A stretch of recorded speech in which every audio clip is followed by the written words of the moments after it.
warahmatullahi wabarakatuh. Selamat datang kembali di channel Seventube. Semoga yang sudah subscribe dilancarkan rezekinya, dipanjangkan umurnya, dan dimudahkan semua urusannya, diringankan tubuhnya untuk menjalankan ketaatan kepada Allah Subhanahu wa Ta'ala. Amin. Pada video kali ini kita akan membahas salah seorang sahabat dari Rasulullah Shallallahu Alaihi Wasallam yang ikut dalam perang Uhud. Namun Rasulullah Shallallahu Alaihi Wasallam berkata bahwa dia adalah ahli neraka. Siapakah dia dan apa yang dilakukannya sehingga Rasulullah Shallallahu Alaihi Wasallam menjulukinya sebagai ahli neraka? Di perang Uhud, di tengah pasukan Muslim, ada seorang munafik yang ikut bergabung dalam pasukan. Beliau bernama Kusman. Pada awalnya ia tidak mau ikut bersama rombongan pasukan Muslim karena ia sakit hati atas ucapan Rasulullah Shallallahu Alaihi Wasallam bahwa ia adalah ahli neraka. Karena itulah ia diam saja di rumah saat kaum Muslim pergi untuk berperang. Keesokan harinya, setelah keberangkatan kaum Muslim, beberapa perempuan Bani Ja'far menemuinya lalu mencela dan mengancamnya. "Hai Kusman, orang lain keluar untuk berperang, sedangkan engkau diam saja di rumahmu. Apakah kau tidak malu? Mestinya kau merasa malu karena hanya berdiam diri di rumah seperti perempuan." Ia tidak menjawab sepatah kata pun. Alih-alih ia pergi menghindari mereka, namun para perempuan itu mengejarnya dan berkata lagi, "Sungguh kau seperti perempuan, kaummu keluar untuk pergi berperang, sedangkan kau hanya duduk nyaman di rumah." Karena terus-terusan dikecam dan diketahui oleh perempuan, harga diri Kusman terbangkitkan disertai rasa marah karena para perempuan itu terus mengejarnya. Ia bergegas memasuki rumah dan keluar lagi dengan membawa pedang, tombak, dan perisainya. Kemudian ia menaiki hewan tunggangannya dan bergerak menuju Uhud untuk menyusul Rasulullah Shallallahu Alaihi Wasallam dan pasukan Muslim. Ia tiba di perkemahan kaum Muslim ketika Rasulullah Shallallahu Alaihi Wasallam sedang merapikan barisan. Kusman berjalan dari barisan paling belakang hingga tiba di barisan paling depan. Kelak saat perang berkecamuk, ia termasuk di antara barisan Muslim yang pertama melemparkan tombak. Ia memang dikenal mahir melemparkan tombak, sehingga lemparan tombaknya itu melayang jauh dan ringan bagaikan lontaran anak panah. Ia bertarung dengan penuh keberanian sambil berteriak kencang. Setelah melemparkan tombak, ia hunus pedangnya lalu mengayunkannya dan menyerang musuh dengan ganas. Kaum muslimin yang melihatnya merasa takjub dan bertanya-tanya, mungkinkah orang yang berperang seperti ini menjadi ahli neraka?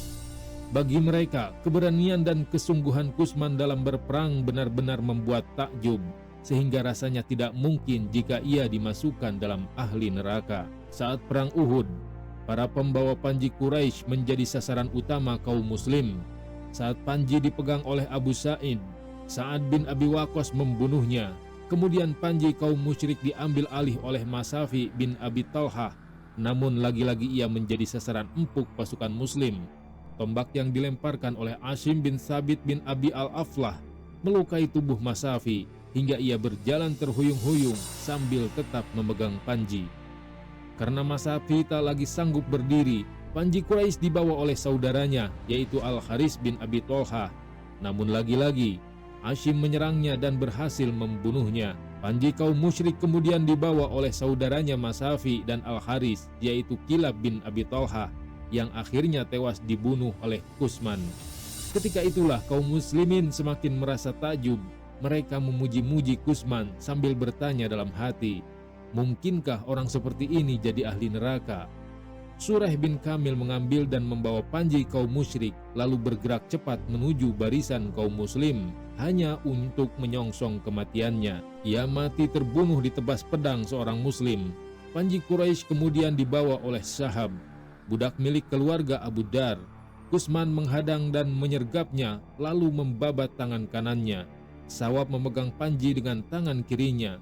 Kusman terus mendesak lalu membabat tangan kirinya hingga Sawab memeluk panji Quraisy itu dengan dua pangkal lengannya dan melindunginya dengan punggungnya. Sawab berteriak, "Wahai Bani Abduddar, apakah kalian akan menyerah?" Kusman tidak memberi kesempatan lebih lama kepada Sawab untuk bertahan. Kilatan pedangnya begitu tajam, cepat menembus tubuh Sawab hingga ia terkapar tak bernyawa. Ia jatuh tersungkur seperti anak-anak Tolhah yang tumbang demi mempertahankan panji kaum musyrik. Kusman terus berperang mengayunkan pedangnya membabat dan menumbangkan siapa saja musuh yang dihadapinya. Di telinganya masih terngiang kecaman dan hinaan para perempuan di kampungnya. Kau tak ubahnya seperti perempuan, kau mau pergi berperang, sedangkan kau duduk nyaman di rumah. Darahnya bergejolak panas ketika mendengar ucapan mereka. Ia ingin membuktikan kepada semua orang bahwa ia adalah lelaki sejati, lelaki pemberani, dan juga petarung yang tangguh. Tak seorang pun boleh menyebutnya perempuan, dan ia benar-benar menunjukkan keberaniannya. Telah banyak kaum Quraisy yang tumbang di tangannya. Ia terus bergerak lincah menembus barisan muslim dan membabat semua musuh yang ditemuinya. Suara kaum perempuan di kampungnya itu terus terngiang, seakan-akan tak pernah lenyap dari gendang telinganya. Ucapan mereka itu menjadi minyak yang menyalakan semangat perangnya. Ketika kaum muslim merasa kemenangannya telah mereka genggam, mereka sibuk mengumpulkan apapun yang mereka temukan di medan perang. Sementara Kusman masih terus menyerang kaum Quraisy. Pedang Kusman patah setelah ia berperang cukup lama, sehingga ia berteriak, "Kematian lebih baik daripada kabur di medan perang. Hai orang Aus, bertarunglah kalian sampai mati dan lakukan seperti yang aku lakukan." Kemudian ia berlari cepat menyerbu pasukan musyrik. Kaum muslim yang melihatnya berkata, ia pasti terbunuh. Namun tak lama kemudian ia terlihat keluar lagi dari barisan musyrik dan berteriak, "Hadapilah aku orang Zafari." Lalu ia kembali lompat dan menyerbu barisan musyrik. Kaum muslim yang melihatnya berkata lagi, ia pasti terbunuh kali ini. Tetapi tak lama kemudian ia muncul dan berteriak, "Hadapilah aku orang Zafari." Tak lama berselang, Ka'ab bin Malik yang mendapatkan luka cukup serius ketika pasukan Quraisy menyerang balik, melihat Kusman keluar lagi dari barisan orang musyrik, lalu lompat menghadang Khalid al-Alam al-Uqaili. Keduanya bertarung, dan Kusman masih terlalu tangguh bagi Khalid. Tidak butuh waktu lama, Kusman menebaskan pedangnya membabat leher Khalid hingga ia jatuh terkapar. Sebelum Kusman membunuhnya, Khalid al-Alam al-Uqaili menyerang kaum muslim sambil berteriak, "Kumpulkanlah mereka sebagaimana kalian mengumpulkan kambing gembalaan." Khalid al-Alam al-Uqaili yang mengenakan baju zirah dan helm perang, ia berteriak lagi, "Wahai Quraisy, jangan membunuh Muhammad. Tangkap dan tawanlah ia hingga kita mengetahui apa yang bisa ia lakukan." Setelah membunuh Khalid al-Alam al-Uqaili, Kusman mengambil pedangnya lalu beranjak pergi. Lalu ia melihat seorang penunggang Quraisy yang wajahnya tidak terlihat kecuali kedua matanya. Kusman loncat menyerang dan menebaskan pedangnya hingga penunggang kuda itu jatuh tersungkur. Ternyata orang itu adalah Al-Walid bin Al-Ash bin Hisham Al-Makhzumi.